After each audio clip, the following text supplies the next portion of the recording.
Hello, this is the Extraordinary Rayman because my opinion is just that interesting. While watching Tin Man for the first time, I have to be honest, I had high hopes. The whole Wonderful Wizard of Oz storyline is such a timeless tale. It's classic, wacky, good versus evil stuff. So one would hope that Tin Man, with its modern reinterpretation slash reimagining of the world of Oz, would do some justice to this classic story. But sorry, citizens, no such charming whimsy here. What we get in its place is a predictable, somewhat depressing, and agonizingly slow-moving drama that screws itself over with lots of magical gobbledygook.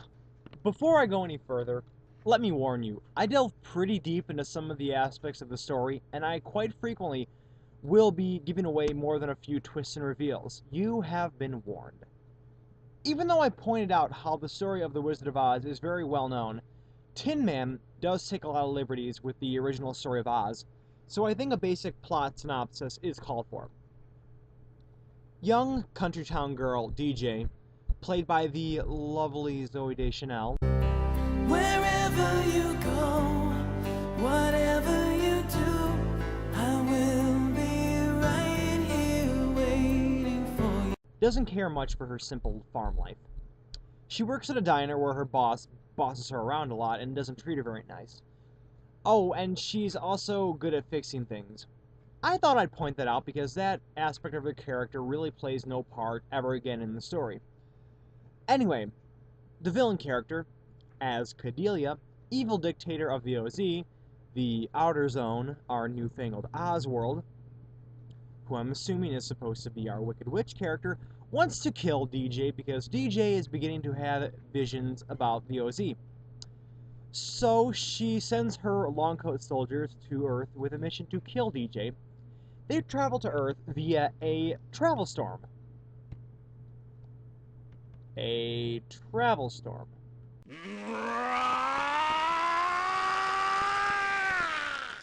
Anyway, DJ escapes somehow, her parents giving her a cryptic message about how it's time for her to learn her destiny or something like that. She gets to the OZ, befriends a bunch of odd characters, and tries to take on Ascadelia. Why? Because she's the bad guy, and she's trying to take over the world! Of course!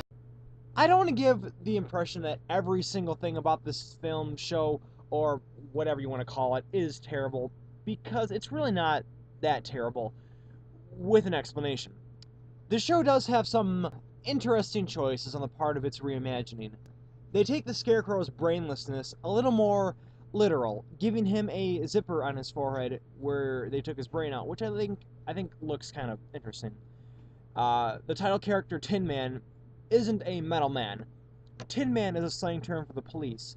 Instead of being some sad magical android, this Tin Man is heartless in a more metaphoric sense, which I find incredibly fascinating, and an aspect I always wished someone would play with in a reimagining of Oz. Well, that's actually where most of the interesting comparisons end. The rest are strange, very, very strange. Like, for example, the character of Toto being a shape-shifting man who can turn into a dog. Why, I don't know. And the fact that the name Toto comes from DJ not being able to address him as tutor when she was little. I think the name thing is sort of creative, but it's more of the writers trying to save their backsides after making such an odd creative choice. Other odd choices are the Cowardly Lion character, who now is some sort of psychic, I guess, and the whole cowardice aspect of his character is only delved into very lightly, and only when the plot seems to remember it. Another piece of the reimagining that falls grotesquely flat is the villain. She is incredibly one-dimensional. All she wants is for her evil plan to succeed.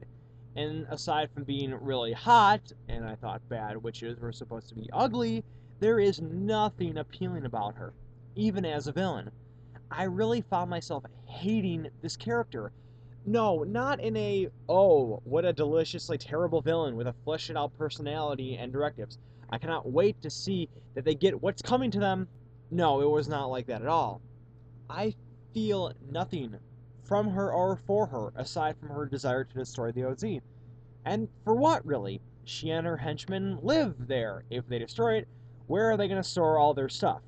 If that's not enough for a weak villain plot, later on, we actually discover that Ascadelia isn't even evil, technically.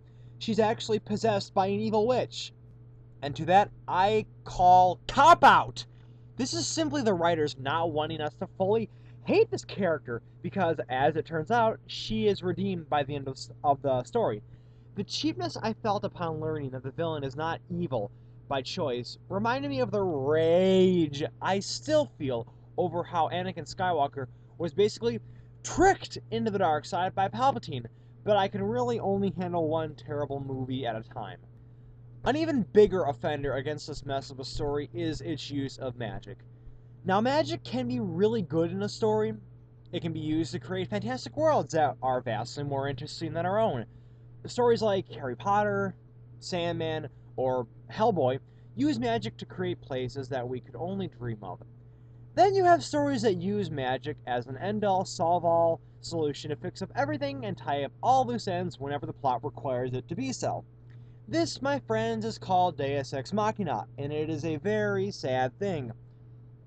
Most, if not everything in the story is solved through magic. DJ, after arriving in a town of creepy, and I mean really disturbing creepy, robot people, one of them gives her a stamp on her hand and tells her it is a gift from her mother.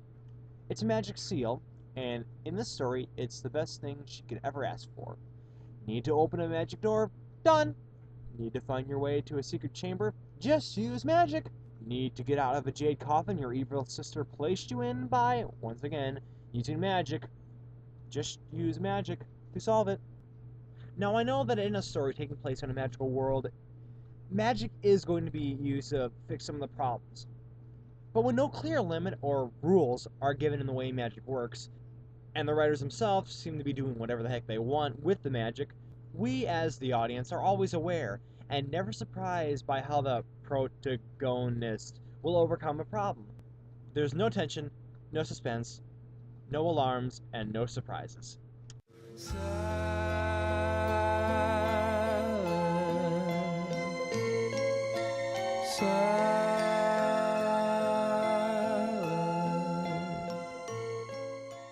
Just us, groaning.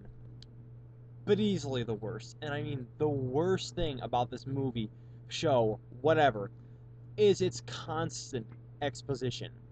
DJ and Ascadelia both possess profound magical abilities. Throughout the story, whenever the plot calls for it, and whenever it's convenient for the writers, DJ starts to have grainy flashbacks. And these things seem to last forever. This show is so very concerned with telling us backstory that we hardly ever get a chance to actually advance in the story. We don't get any quality time learning about these characters or appreciating them enough to give 2 pints of penguin juice about what's going to happen to them. Sure, DG and the rest of her gang of misfits all become best buddies by the end of the story, but we never see them develop as friends. Heck, Tin Man Dude is even a bit angry at the rest of them for most of the time. So why are they friends again? Now, before we wrap this up, I don't want to leave with nothing good to be said. As Thumper says, if you can't say nothing nice, don't say anything at all. But if that were true, there would be no point for reviews. The show does have some pretty cool looking makeup and costumes. I'm pretty sure it won an Emmy for that stuff, or one of them. And there are some really good performances in it. Not to mention, Zooey Deschanel is probably the most adorable human being who ever lived. Wherever you go, whatever you do, I will be right here waiting for you. But at the end of the day, we have a show that takes a pretty basic storyline and makes it even more generic and predictable. Not to mention, the final confrontation, quote-unquote confrontation, between the sisters and the witch is one of the most absurd-looking visuals you will ever see. I literally wanted to cry out, "Are you serious?" My brain felt like it was about to shut down and implode in on itself from an overload of stupid. Oh, and Ascadelia's great evil plot is to cover all the lands in darkness. That's fine. Just turn on a damn light. Basically, avoid this thing. If you like Oz, just watch the classic, or read the book, or find the French comic adaptation. It has beautiful art. Anything is better than this shoddy, dark, poorly plotted piece. This has been the Extraordinary Rayman, signing off. I will see you next time.